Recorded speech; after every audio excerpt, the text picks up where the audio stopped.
Good evening guys!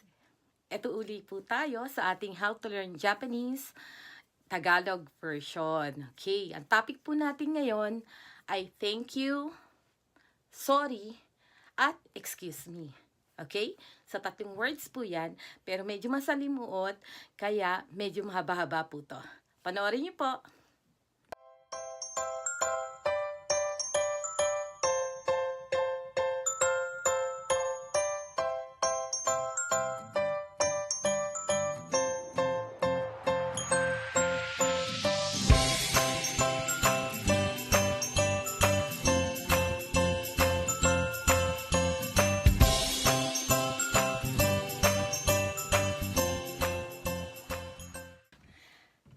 Hello guys! Okay, so ano ba yung topic natin for today? Yung topic natin for today is thank you, domo arigato gozaimasu, is the polite form ng arigato. Domo, yan. Nakikita nyo may domo na naman tayo.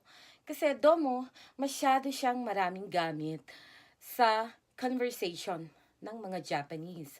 Marami siyang inire-represent. So, ito, kaya, kumbaga, laging may kakabit na domo or kahit na mag-thank you ka lang, domo, ganyan. Kahit domo lang, thank you pa rin yan. Pwede nyo rin siyang gamitin sa pagbate, katulad ng lesson natin kahapon na domo, hello, 'di ba? Paggagbati tayo ng domo, 'di ba 'yon? So, pwede rin siya sa polite form ng domo arigato gozaimasu. Pero yung iba, usually, kapag kabaguhan dito sa Japan at hindi pa marunong ng mga polite form, you can only hear arigato. No, pwede na yan. Kaya lang kapag kaedad mo lang, or kaya mababa yung rango kaysa sa'yo, or kaya mababa yung junior mo sila, yun yung tinatawag nila senpai at kohai, ano? Pero explain ko yan sa inyo later, hindi ngayon, kasi medyo malayo-layo pa yung topic na yan. So, domo arigato gozaimasu. Zei yun, ha? Domo arigato gozaimasu. Silent you siya. Pero kapag ang nakikita nyo ay yun talagang medyo matataas, or kaya yung mga nasa restaurant, or kaya yung mga sekretary, domo, arigatou gozaimasu. Sinasabi nila yung you. Pero ang totoo, silent you din yan. Pwede yan. Domo, arigatou gozaimasu. Kung kaya naman, arigato. Or kaya, domo. 'Di ba? Okay. So, yan na. Domo arigatou gozaimasu for our thank you. Yan po yung polite form, ha? Don't forget. Okay. So, yung next natin is gomen nasai. This is the sorry, or you're asking for forgiveness. No? So, gomen nasai. Gomen ne.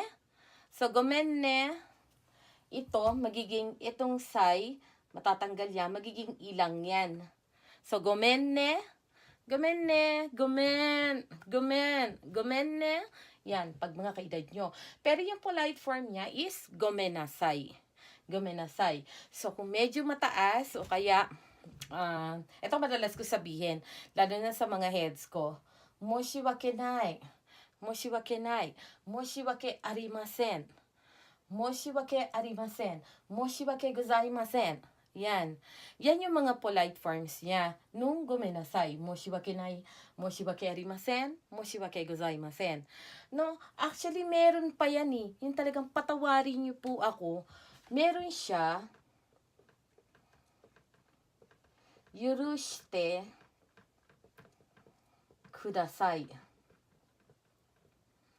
This is please forgive me. Forgive me please. Ito po yon, yung yurushite kudasai. Pero kung sa everyday life, ang gagamitin natin is gomenasai for sorry. Gomen ne, gomen. Halimbawa, kaedad mo yung sinasabihan mo, gomen ne, gomen, gomen. Halimbawa, na-late kayo sa tagpuan nyo, late ka dumating, pwede mo sabihin na, gomen, gomen, na-late ako, ganon, gomen, gomen, sorry, sorry, ganon. Yun yung pinaka-lightest form ng gomenasai, ng sorry nila. So, yung polite form niya is gomenasai. Kapag, dito naman sa ichiken, they use gomen na, Gomen na, 'di ba? Mayroon po rin kasi silang mga tinatawag na parang provincial languages. Ne? Gomen ne, tas lagi silang may ne. Okay, moshiwake nai. Moshiwake arimasen. Moshiwake gozaimasen. This is the form and the polite form of sorry. Yung yurushite kudasai. Yurushite kudasai means please forgive me. Or kaya patawarin niyo po ako. Patawarin mo ako please. Ganyan. This is, ito na yung masyado na mabigat yung nagagawa mong kasalanan. Yurushite kudasai. Okay. So, excuse me. So, dito tayo sa third. Actually, yung sumimasen, this also counts for sorry. Pwede rin siyang gamitin sa sorry. Sumimasen deshita. Sorry po. Ganyan, sumimasen deshita. Ano na yon? Ta form na yon or past tense na yon. Sumimasen. Sorry din po yon. Pero, usually, maririnig nyo siya sa, excuse me, sumimasen. Halimbawa, tatawagin mo yung waiter, sumimasen. O kaya, tatawagin mo yung tao, sumimasen, ganon. Excuse me, ganon. Tawagin mo siyang ganon. Tapos, shitsureishimasu, yung halimbawa, may nag-uusap, dadaan ka sa tapat nila, di ba? Excuse me, di ba gumaganon tayo? Dito naman, shitsureishimasu, o kaya naman, yung mga waiters, nagsiserve ng pagkain, syempre, maaabala nila yung harapan ng customer. Shitsureishimasu. Ayun. Ilalapag nila yon. So, dito po kasi sa Japan, there's so many words that you have to use in every event or situation. Nakadepende po talaga yung gagamitin yung word doon sa sentence din na gagamitin nyo at doon sa pagkakataon. Parang sa Pines din naman. Kaya lang, medyo mahirap siyang i-explain or maintindihan pag po hindi kayo, pagbaguhan pa lang kayo. Medyo malilito po kayo, no? So, sumimasen. O kaya, domo sumimasen. Domo sumimasen. Pwede rin, ay, excuse me. O kaya, domo sumimasen. Domo sumimasen. Pwede rin it counts as thank you. Domo sumimasen, di ba? Ganon, meron.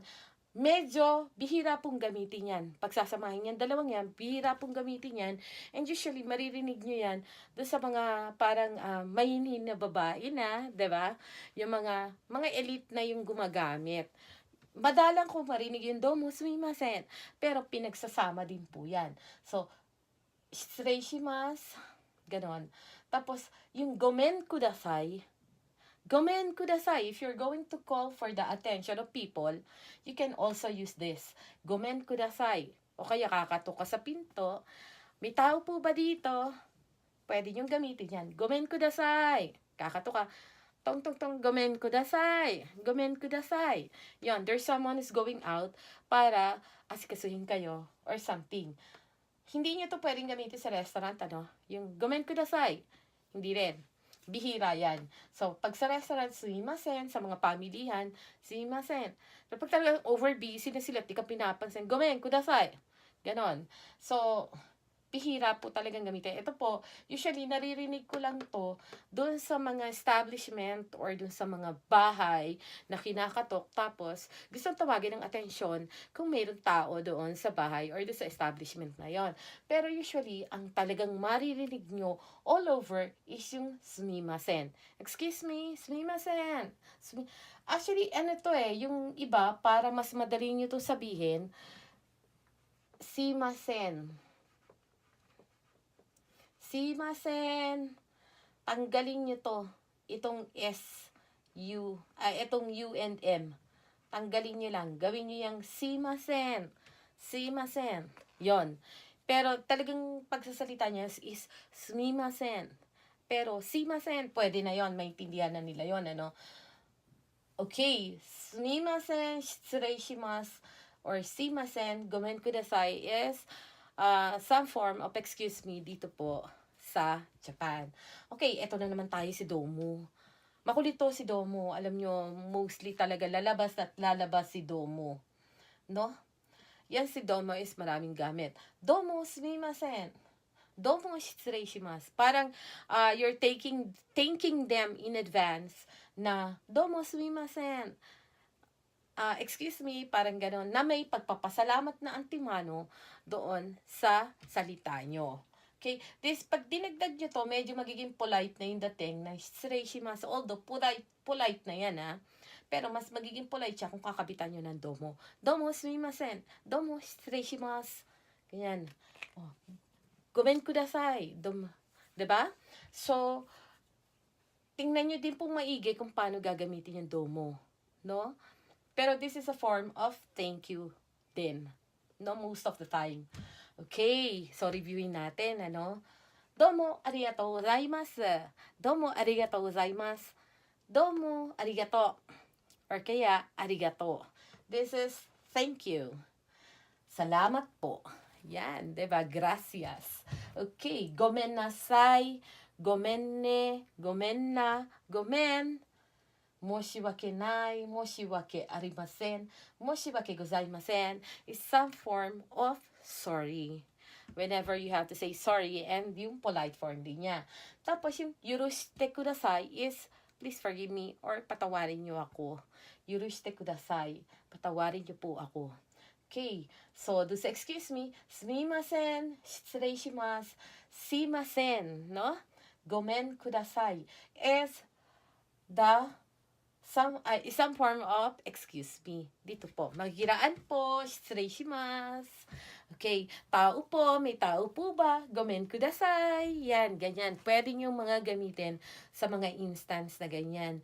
So, yan po, sana may natutunan kayo sa ating lesson for today. Domo arigatou gozaimasu. Thank you. Gomen nasai. Moshiwake nai. Moshiwake arimasen. Moshiwake gozaimasen. Yurushite kudasai. Sorry and forgive me please. Sumimasen. Shitsurei shimasu. Simasen. Gomen kudasai is some form of excuse me. Okay. Isang magandang gabi po ng Webes sa inyong lahat. No? Ingat po lahat at sana may natutunan po kayo sa ating lesson tonight. Thank you. Bye!